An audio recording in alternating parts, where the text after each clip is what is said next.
And that was certainly a draw for individuals, okay? So not every individual was caught in this captive market situation. But for those who were, it was clear that the relationship certainly favored the homeland versus those individuals who were mechanizing, who were come bringing the resources to that area. The seeds of revolution are sown. Now, we're only in, okay, by the time we finally get these, I mean, the first colonies, Roanoke Island with the attempt, is the late 1500s, 1580s, right? I think it was established, St. Augustine, I think it was established in 1585, late, 1500s, but that's Spanish.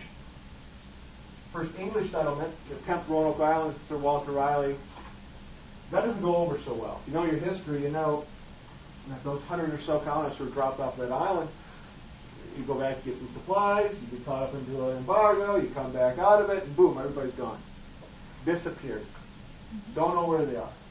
I think they found a shoe, and that was it. What happened to them?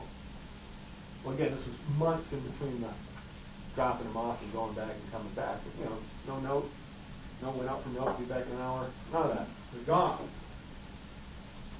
That experiment of colonization doesn't look like it's going to, who are you going to get? Again, there's still individuals who would like to colonize, seeking their freedom. Some religious freedom, individuals seeking religious freedom. Most are seeking freedom of, the autonomy of resources, build a better quality of life. Some just want the adventure. The next attempt to establish a colony happens in Jamestown. And it's successful. But that term successful is fairly relative, as the individuals who colonized it died very quickly. But we kept feeding more colonists. And eventually you'd think, well, why would individuals want to go there if the mortality rate is so high? Again, a better quality of life. One specific product saves the Jamestown colony. Anybody know what that is? Tobacco. Yes, I like to say that. Tobacco saved America. Put that on a bumper sticker. Right? No, huh? Okay. Tobacco saves America because it saves the colony, because it's a cash crop. Individuals can come to this country and not just do okay, they can do well. At least that's the dream. And so more individuals continue to come. Someone tells me the English weren't telling them about malaria. All the disease and the struggle, the heart, the strife, yes. And those letters from your family quit coming.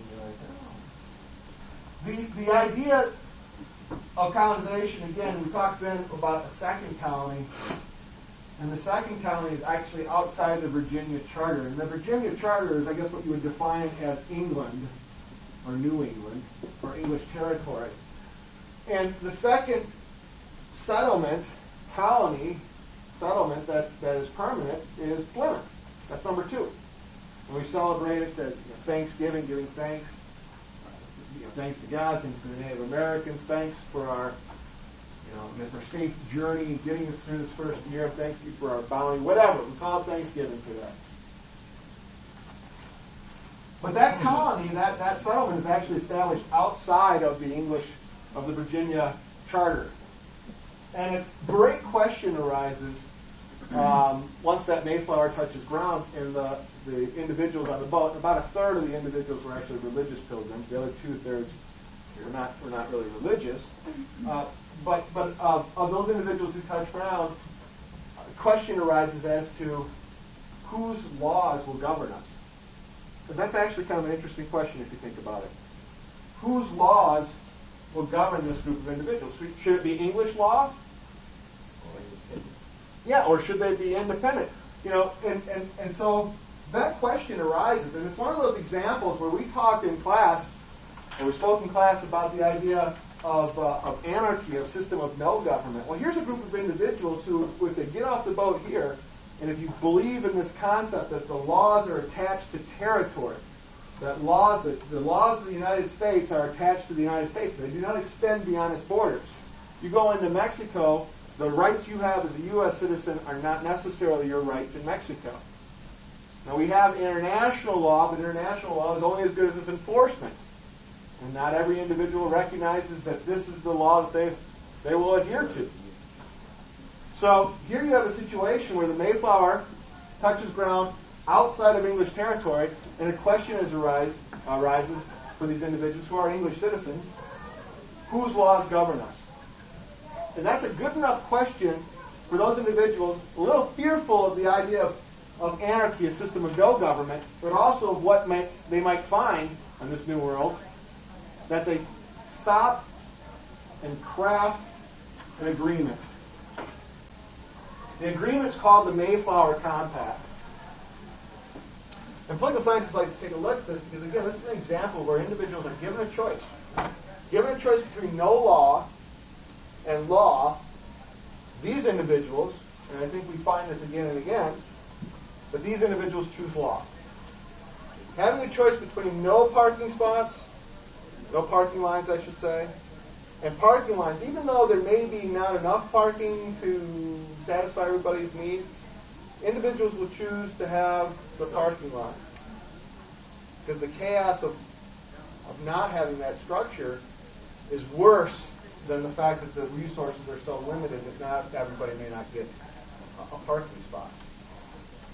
Given a choice between coming to this world and all the pitfalls that you might face without laws, without rules, versus having laws and rules, even if you may not agree with all those laws and rules, individuals chose the laws and the rules.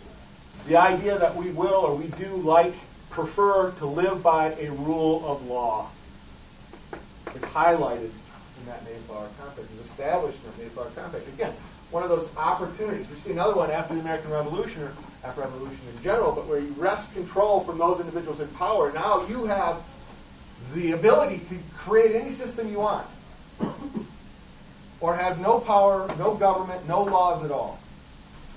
Individuals gravitate towards the rule of law. It's inherent in the concept of a civil society structure.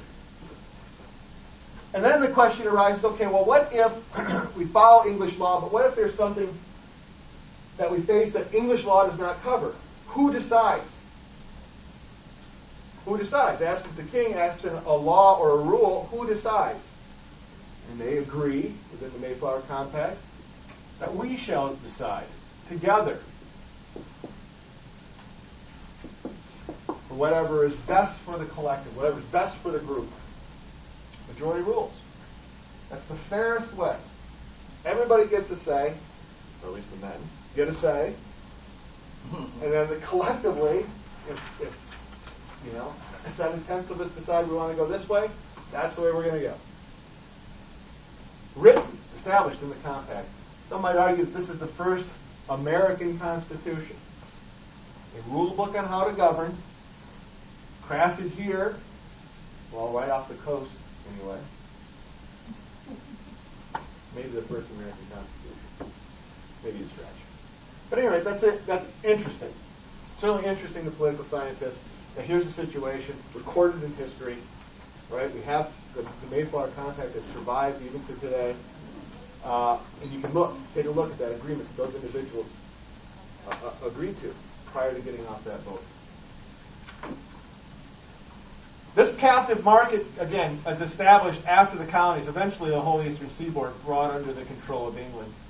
And this captive market relationship, is born out of these eventual colonies and establishments.